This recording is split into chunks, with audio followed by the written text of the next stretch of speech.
nation in South America is the Republic of Argentina. Our country is very wealthy because of the cattle, wheat, corn and wool raised on the level plains stretching inland from Buenos Aires, our national capital. At Buenos Aires, the great river La Plata is 30 miles wide. Ships come to the city's docks from all over the world. Our capital is one of the Western Hemisphere's most beautiful cities. It has handsome parks and broad avenues. Most of our buildings, like those which house our government, are more European than American in style.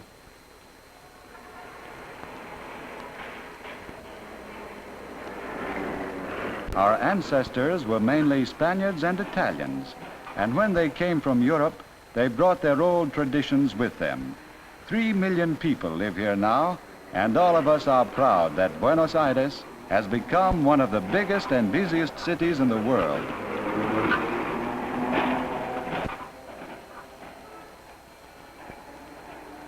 Our restaurants serve the foods raised on the open plains not far away.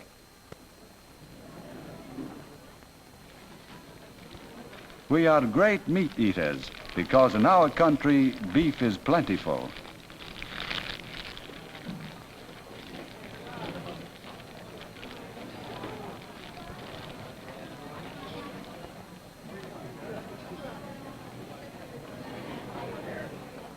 We have a mild climate and spend much time out of doors.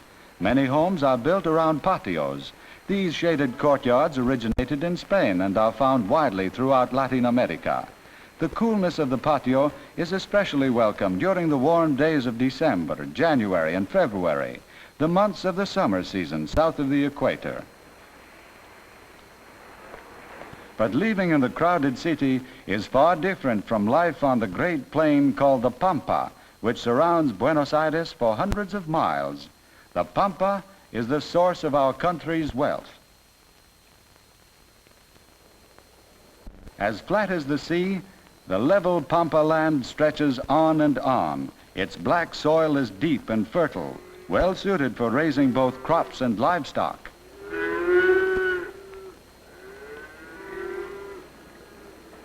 Water for animals is pumped from beneath the ground by windmills and stored in open tanks. Large areas of the Pampa are set apart for raising corn and wheat. Teams of horses are used instead of motor-driven tractors, for in Argentina, gasoline and oil are expensive.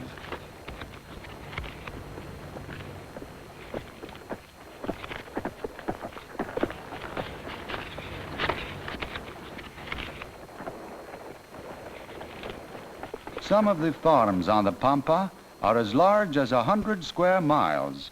They are fenced off into sections. We call these great ranches estancias. Each section is looked after by a worker called a puestero, who lives with his family in a small house belonging to the owner of the estancia. Dardo is the son of the puestero in charge of the cattle of this section.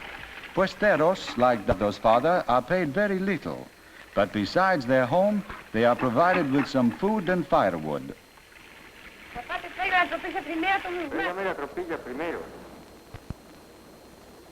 Morning on the Pampa begins with a cup of mate, made like tea with boiling water and the dried leaves of a South American tree. Dardo's first job each day is to ride out to the pasture and round up his father's horses. Instead of a heavy saddle, he uses a lambskin.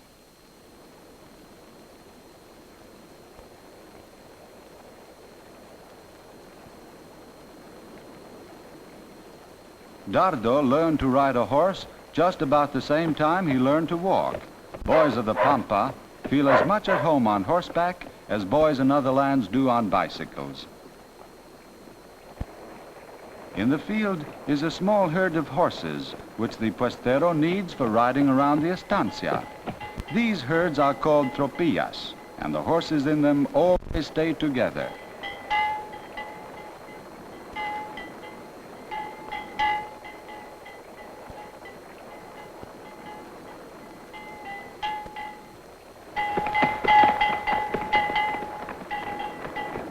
Trained to follow the sound of a bell, the horses keep close behind their leader, the bell horse.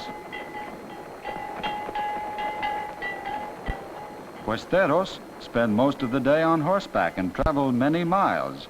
When one of his horses gets tired, Dardo's father changes to a fresh animal. Usually a puestero rides each of his horses once before the day is over.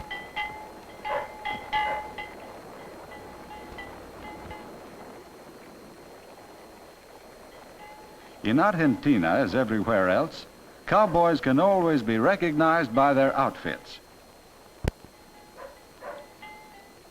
They are fond of silver ornaments, and their knives and broad belts are heavily decorated.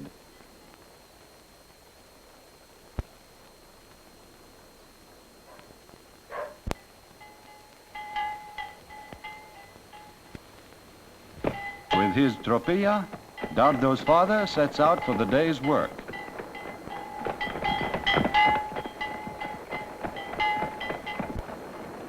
Once a year, the cattle on the estancia are counted. The puesteros round up the herds from the different grazing areas and drive them into a central corral.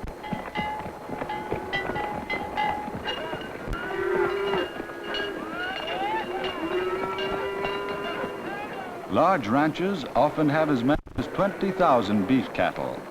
We can raise big herds on the Pampa because the grass and alfalfa grow so abundantly. We have enough cattle to feed ourselves, and in addition we send large shipments of meat overseas. Wool is also an important product of the Pampa. Once a year, the flocks are counted to find out how many sheep are on hand, how many have died, and how many lambs were born during the season.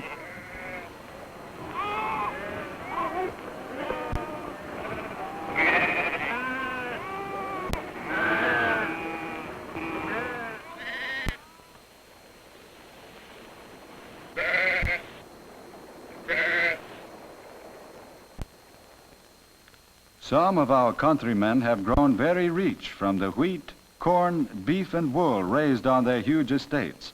Their homes are luxurious and surrounded by gardens and parks.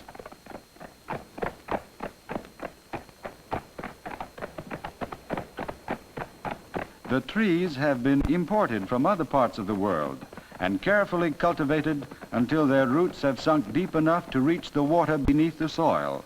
Ordinarily, trees do not grow untended on the Pampa. The owners of many estancias spend most of their time in Buenos Aires or foreign countries. There are also owners who live on their estates and pay close attention to the management of their properties.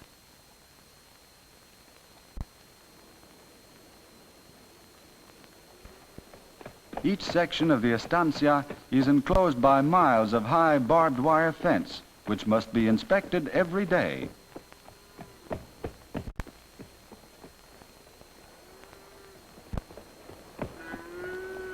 If a fence breaks, the cattle and sheep will move into the fields where the crops are growing.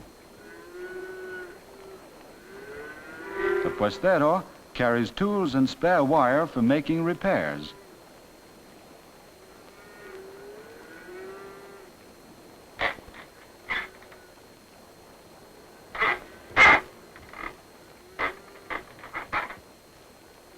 Shortly before noon, the men working near a corral meet at the cookhouse for lunch.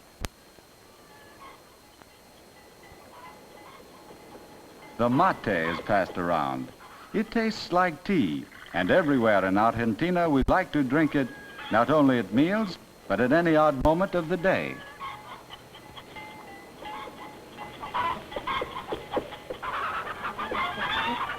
About the time his father is finishing lunch, Dardo leaves home for school. Classes begin at noon, for it often takes 2 hours for the boys and girls who live at the far ends of the estancia to ride the flat miles across the plain to the schoolhouse. The school, like almost everything in Dardo's world, belongs to the owner of the estancia.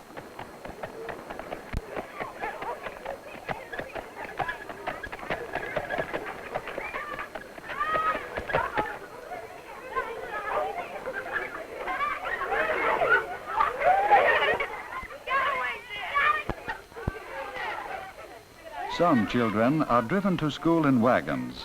Coats and jumpers protect their clothes from the dust of the flat and windy Pampa.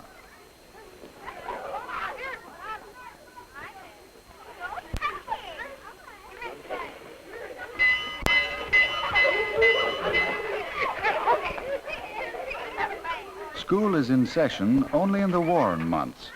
Wood is scarce on the Pampa, and it would be too expensive to heat the schoolhouse in cold weather. Like most Latin Americans, we Argentines speak Spanish. Though our accent is different from that used in other countries, we write our language in the same way.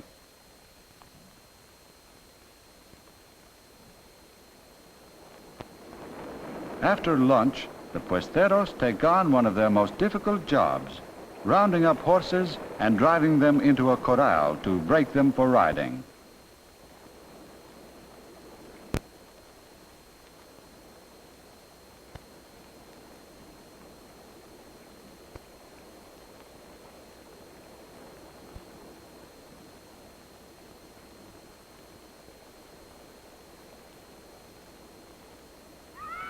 In the veins of many of these puesteros runs the blood of the famed gauchos, the half-Spanish, half-Indian cowboys who roamed the Pampa long ago.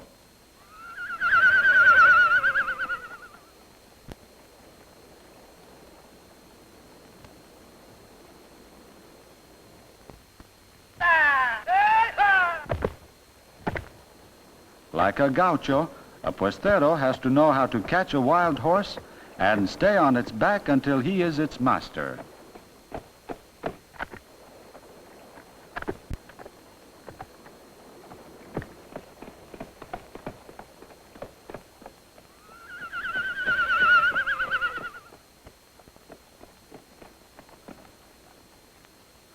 After the horses have been trained, they will follow the bell of the lead animal. A puestero never worries about his tropilla mixing with others.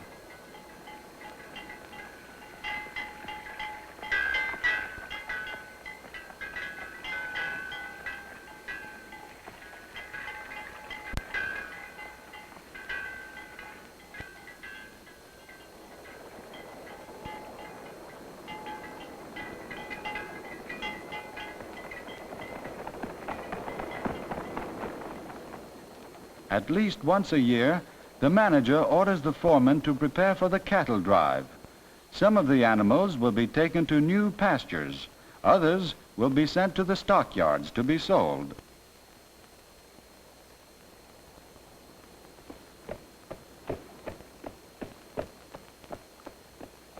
Before the drive starts, the animals are put through a cattle dip.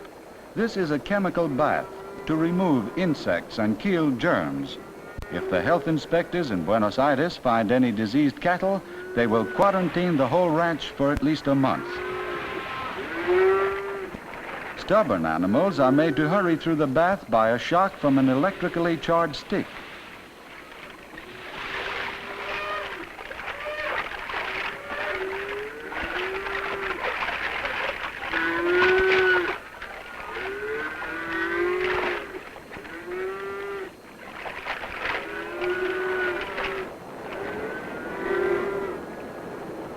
The puesteros will drive the animals that are to be sold in the city to a rail siding on the estancia many miles away. Dardo is going along with his father and the other horsemen. For the long trip, he will need his poncho, a blanket that slips over the head, and his saddle and saddle cover.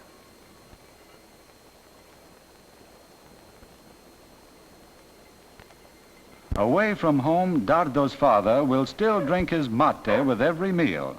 He takes his mate cup and the long silver straw that goes with it.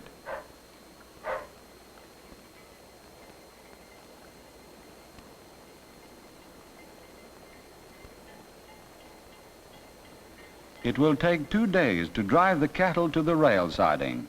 By the age of 12, boys like Dardo are used to long hours in the saddle and able to ride as far as the older horsemen.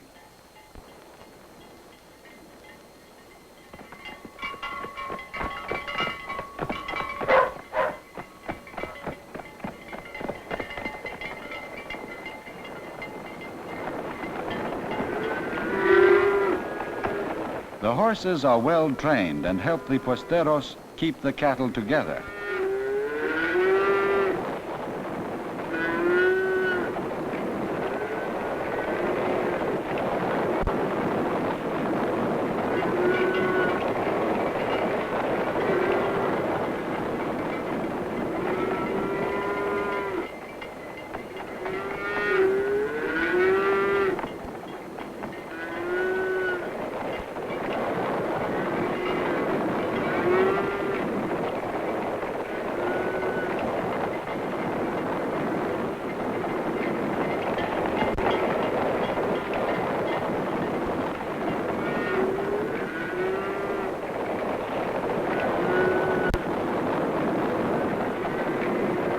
As one rides straight across the open fields, the Pampa seems as big as any place can be.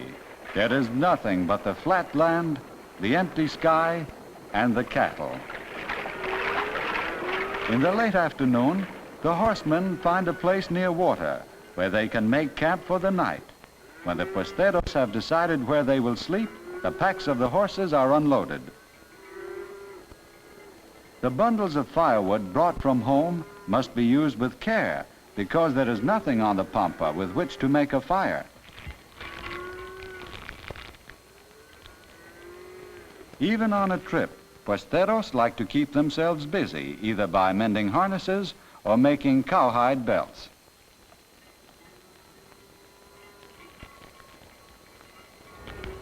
For the evening meal, sides of freshly killed animals are roasted on spikes.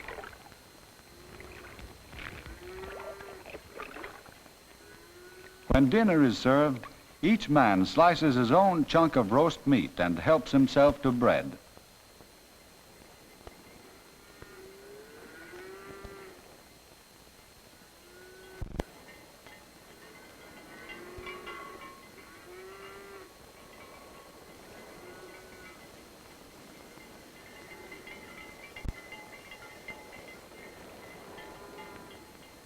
Because they must start the next part of the journey long before sunrise, the men go to bed early. The saddles and lambskins are used as mattresses and the ponchos as covers.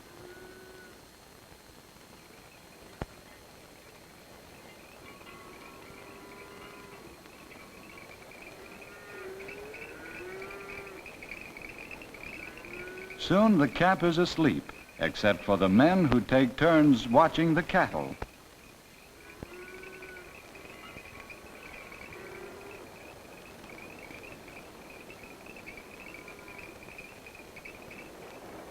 At daybreak, the drive moves on across the Pampa to the railroad. Railroads join the outlying points on the Pampa with Buenos Aires and the other big cities along the river, La Plata and Rosario. La Plata is one of our meat packing centers.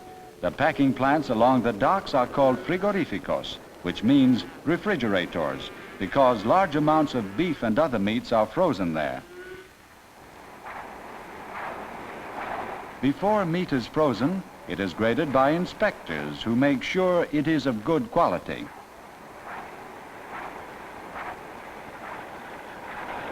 Besides freezing plants, we have large canneries where meat is cooked and packed in jars or tins.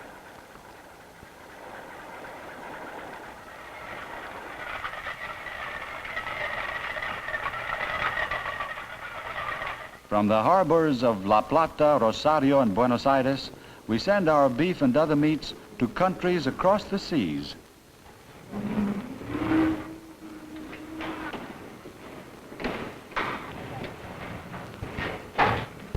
We also send large amounts of wool, corn, and wheat.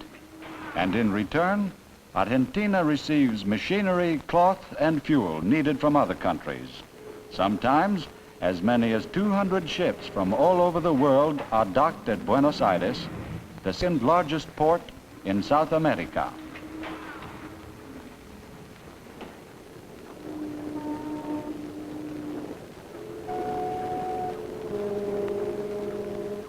These ships take to the world our cattle, wheat, corn, and wool. All these have come from Pampa, This vast level plain where the climate and the earth is rich has made the Republic of Argentina the wealthiest nation in South America.